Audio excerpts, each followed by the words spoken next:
أعوذ بالله من الشيطان الرجيم. بسم الله الرحمن الرحيم.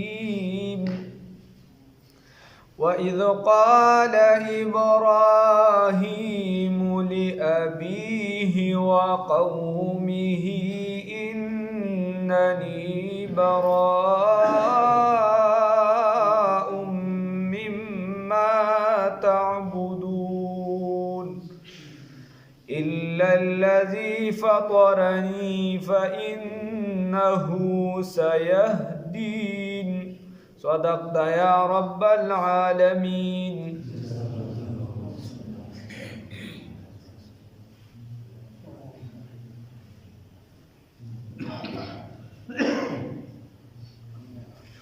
الله رب العزت په دې آیات مبارکه کې فرمای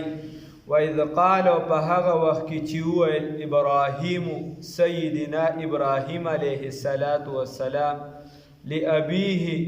پلار خپلتا وقومه او قوم خپلتا اننی یقینن زو براء بیزاریم بریم مما د هغه سنه تعبدون چې تاسو بندگی کوي. دا خبره الله رب العزت دې د پاره وکړه دینه مخکې الله آیاتونه ذکر کړل چې فاغې کې الله رب العزت او فرمایل وې د کافرانو داسې کار وکړو چې پیغمبر به ورلوي لکه د الله رب العزت وحدانیت ومانه. دا تاسو چې په کومه لار باندې روان یې دا لار غلطه ده نو دی به ورته په جواب کې ووي چې په دې لار باندې خو موږ خپل پلان نیکه مونته د هغې دا کار کو. نو الله رب العزت ورته فرمایي چې ستاسو که د پلار نیکه یادوي نو ټول عرب چې دی دا بنو اسماعیل که بیا راغونډ کې او اخوا که بنو اسحاق راغونډې دا څومره چې دی ورپسې داسې ده نو دا ټول اولاد د سیدنا ابراهیم علیه السلام او ابراهیم علیه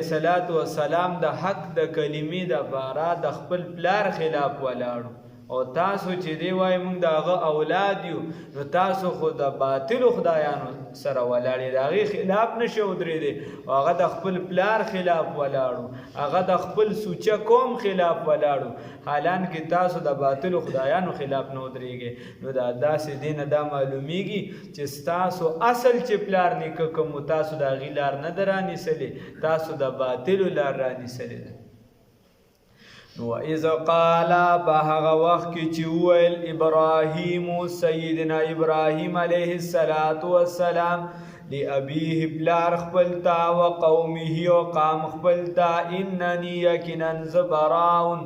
بریما مما د هغه سنا تعبدون چې تاسو بندگی کوئ. خودی به دا نور سیزونم بندگی کوله او د خدای به مور سره بندگی کوله نو هغه ته مستثنا کوي الا الذی مگر هغه نا فطرنی چې پیدا کړی دی مال را مگر هغه ذات د هغه نه براءت اعلان نکوما چې پیدا کړی دی مال را فانه سیهدین نو زرد چې مال را بلارو خی یعنی مال را بلار باندې به استقامت را نصیب کی. نو د دې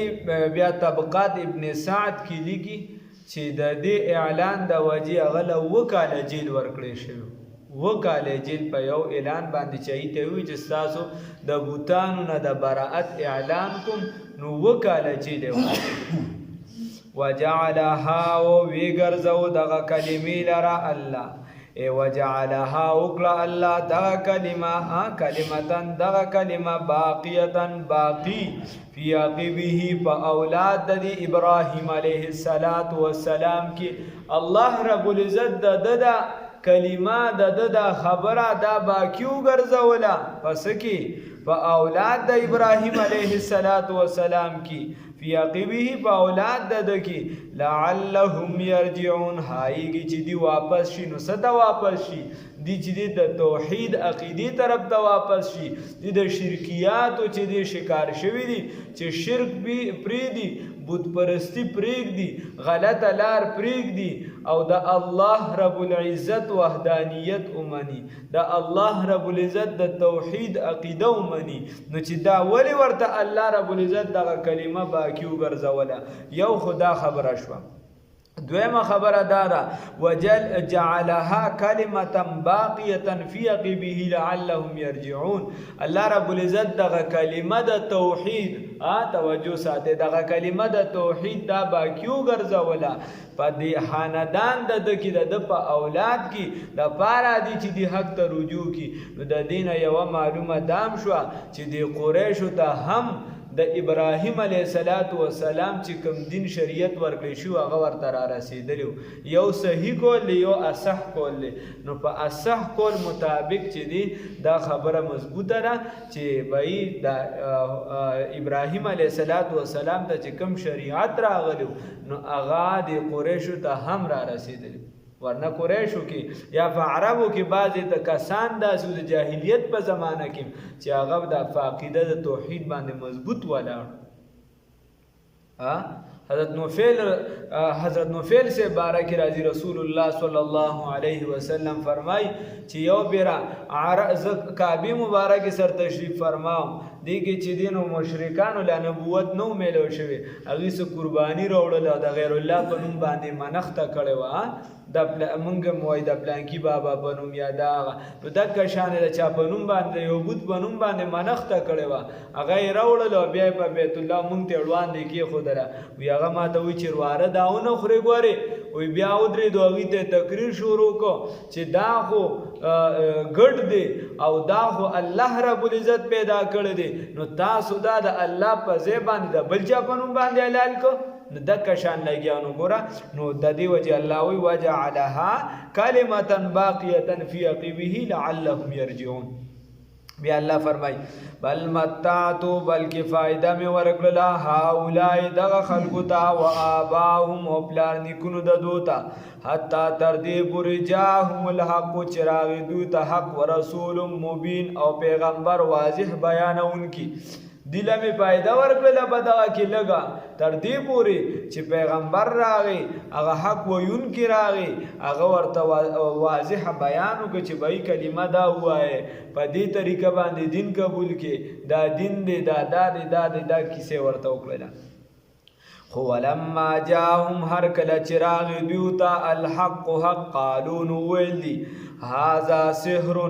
دا جادو دا و انا یقینا منگا به پدی باندې کافرون انکاریانو چې کله حق راغی نو دی بیا وی چې دا لاسوي دا خبره ورنه ته تاریخ وګوره مدینه منوره ته چې يهودي راغلیو نو دا يهود راغلی په دې نظریه باندې چې دې خطې ته بیا اخیری پیغمبر محمد رسول الله صلی الله علیه وسلم تشریف اوري کوي هجرت وکړي نو موږ به پاغه باندې ایمان راوړو. نو چې پاغه باندې ایمان راوړو نو موږ به په ایمان کې څنګه چې دلته يهودیت مخکې قبول کړو په دې قائم یو نو کشان با د رسول الله صلی الله علیه وسلم پړومبني امتیانو کې وګرځو ځکه چې هغه د دې هغه فضایل لیکتل او غیره کتابونو کې خبرو کې نو د دې وجه راغلو. نو الله رب العزت فرمایي هو چون کې حسد کینه بغض پکې زیاتو چې کله وې دا حق راغی نو بیا یې سوکړو دی وې دا خو جادو دا او موږ د دې نه انکار کو دا سوي. نو الله وی او بیا یې سوي وقالو او ول دی لولا نزل ولي نشي نازل ولي هذا القران دی قران عظیم الشان لرا على رجل پیو بنده باندې نو على رجل کې ور سره لګا على رجل عظیم په یو رجل عظیم سره او عظیم نه مراد دلته مالدار دی. د دې خیال هم دا و چې دا پیغمبر بم غنی نواب د زمانی دا بم چودري چرته نو یا علی رجل عظیم په یو لوی کس باندې ولې دا قران پاک نه را نازلې ده من القريتين دغه دو قريونه د دو علاقونه عظیم دلوینا د عظیم الشان علاقونه نو هغه دوو قریونه او دوو علاقونه مراد چې دي یو مکه معظمه ده او یو طائف دی. جده چې ده د هغه ټیم بس معمولي څه حیثیت ورته دومره حاصل و چې صرف به د اوبو د کشتۍ مشتۍ به دغه ځای نه روانې دي، نور دې ته څه حیثیت حاصل نه او مکه معظمه او طائف چې دی دا خاص ځایونه بیا دغه ته مرادو. نو دی ورله ووی چې دا قرآن چې په تا باندې را نازلېده ته خو یتیم وې، الله وی فاما الیتیم فلا تقهر، وی ته خو یتیم وې، ته خو کمزورې، دا چرته په مضبوطو خلکو په سردارانو ولې نه را نازلېده. نو په مکه معظمه کې به یادو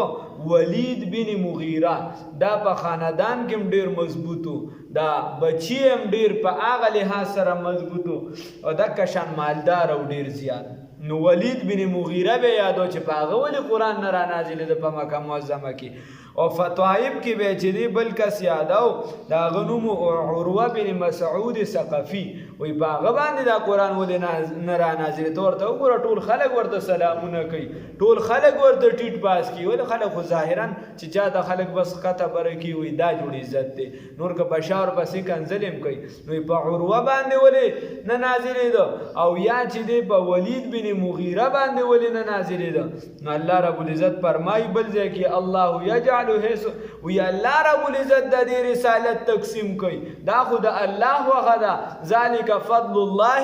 یؤتیه من یشاء، دا الله فضل دی چې چاله ورکوي، دا خو د بنده تقسیم. نو تی څنګه تقسیم کې د الله کیسه د الله رب العزت رحمت دا ته تقسیمه. نو الله رب العزت جواب په خپل کوي، الله وی اهم یقسمون، آیا دی تقسیموی رحمت ربک، رحمت در ربستان. و رحمت نه مراد نبوت دی، دی تقسیموی نبوت در ربستا، الله رب العزت به پیغمبری ورکی، نو دی دا پیغمبری تقسیموی. اوس ورله جواب ورکا، نحنو یقینا منگا قسمنا تقسیمون کیو بینهم په منځ د دو کې معیشتهم معیشت د دوی، رزقونه د دوی، کسب د دوی، فی الحیات الدنیا په زندګۍ د دنیا کې. نو چې په دنیایي حیثیت سره په دنیایي معاملاتو کې موږ د دې د کسب تقسیم کړی دی، دام ولا تقسیم کړی چې بای ته بچی نو مثال به تور ګلکاری کې ته بچی نو بای کې لواری کې ته بچی دا کار کې ته بدا کار کې. نو دا د دنیا تقسیم دی موږ کړی دی، نو د آخرت هغه کې موږ د دنیا کې د موږ اختیار نه دی ورکړی، نو د آخرت په هغه کې موږ د څنګه او د کشان د الله د طرفه پیغمبري ده په هغه کې موږ د څنګه اختیار ورکړو.